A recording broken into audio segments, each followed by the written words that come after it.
I walked in the door expecting dinner. Instead, my wife accused me of something so disgusting and threw me out without a single question.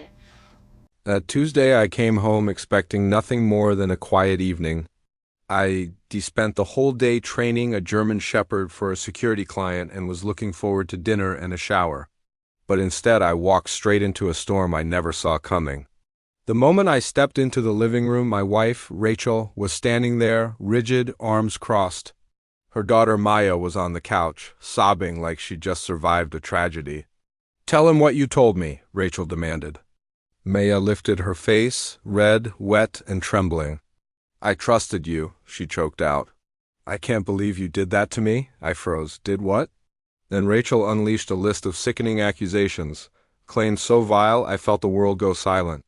Comments I never made, things I never did, entering her room improperly, making her uncomfortable, lies heavy enough to suffocate a man. "Hold on," I said, trying to catch my breath. "None of that ever happened." "Maya, why would you—" "Don't you dare call her a liar," Rachel snapped. She was terrified to tell me because she didn't want to ruin our marriage. But she finally broke. Maya hid her face, but for a split second I saw it a tiny smirk. It wasn't fear. It was satisfaction. Rachel pointed toward the door. "Get out, now, without even hearing my side of the story," I asked, stunned. "My daughter doesn't lie," she said coldly. "I will always believe her over you." And just like that, 5 years of raising Maya like my own child evaporated in seconds. There was no trial.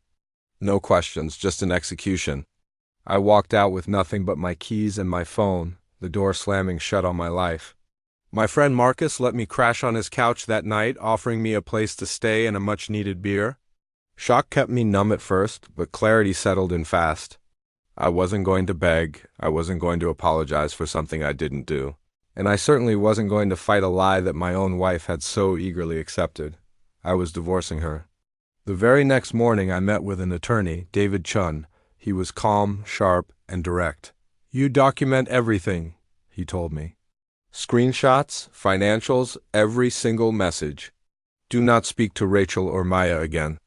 Let me handle this." For days I gathered proof of my innocence. Birthday texts, driving lessons with Maya, years of photos, messages from her full of gratitude and normalcy. There was nothing remotely inappropriate. Marcus even wrote a character statement, confirming I'd never behaved wrongly in all the years he'd known me. I buried my pain in work, training dogs who showed me more trust than my own wife ever did. The silence from Rachel lasted exactly 3 weeks before she finally broke. She called late one night, her voice soft and clearly rehearsed. "If you apologize and agree to go to counseling, you can come home," I laughed, quietly but genuinely. "You want me to apologize for something I didn't do?" "We both made mistakes," she said carefully. "No," I replied. "Just one of us did." The next day I asked David if the papers were ready. "Signed and notarized," he confirmed. "Good," I said. "She thinks I'm coming to apologize." "I'm coming to end this." The following afternoon, David and I walked up to the house, my house, though it didn't feel like it anymore. Rachel opened the door with a smile she'd clearly practiced in the mirror. But the second she saw David's briefcase, that smile fell apart. "Who is this?" "My attorney," I said. "May we come in?" Her face went white. Maya was sitting on the couch when we entered, scrolling on her phone. She froze when she saw the envelope in David's hand. He handed it to Rachel. "You're being served." "Divorce papers. I suggest you read them carefully," Rachel's voice cracked. "Divorce? Are you serious?" "As serious as you were when you kicked me out without listening to a single word I had to say," I replied. "I was willing to forgive you if you just apologized," she insisted, as if she were being generous. "Forgive me?" I repeated. "For what? For something I never did?" Maya jumped in then, fake tears already flowing. "Mom, don't let him play the victim." I ignored her completely and looked straight at Rachel. "You didn't trust me," I said. "That's the end of any marriage." We left her standing there, frozen, clutching the envelope like it was burning her hands. Over the next 3 days, her messages turned desperate missed calls, frantic texts, even long, rambling voice notes. David told me not to answer any of them. And then came the twist. Her lawyer contacted David requesting an urgent meeting.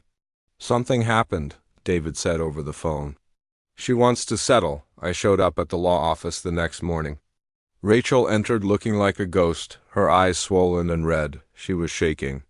"My daughter lied," she whispered, her voice barely audible. "All of it." She confessed. The room fell silent. "She wanted her biological father back," Rachel continued, her voice breaking.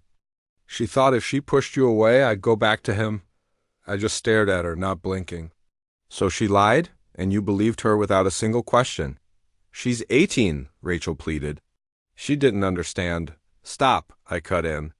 "She knew exactly what she was doing. And you let her destroy our marriage. But now you know the truth," she said desperately, reaching out as if to touch my arm. "We can fix this." "No," I replied, stepping back. "We can't, because the truth was always there. You just chose to ignore it." She finally broke down, sobbing into her hands. Her attorney tried to negotiate, but I stood firm. "The divorce continues," I said, looking at David.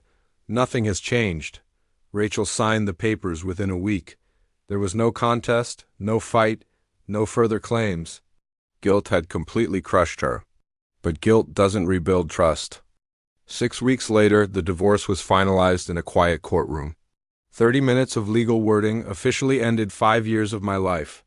Outside the courthouse, she looked at me like she wanted to make one last plea, but I didn't give her the chance. I just walked away. I rented a small house on the east side of town. It was nothing fancy, but it was mine. Marcus helped me move in, laughing that I finally had more space for dogs than drama. I rebuilt my business, turning the garage into a proper training center, and created new routines that belonged only to me. One day, a message popped up on my phone from Maya. "I'm so sorry. I know I ruined everything." I blocked the number without a second thought. Months later, I ran into Rachel at a grocery store. She froze when she saw me, then whispered, "You look happy." "I am," I said simply. And for the first time in a very long time, I actually meant it. I left the store, got into my truck, and drove home my homeware. Peace was waiting for me on the front porch like a loyal dog. That's when I realized something incredibly simple. Trust isn't built on love, it's built on belief. And once someone shows you, they're ready to believe the worst about you without any proof. They're no longer your partner. They're your past. Thanks for listening to my story. If you've been through something similar, know that you're not alone and that rebuilding is possible. Don't forget to like and subscribe for more stories.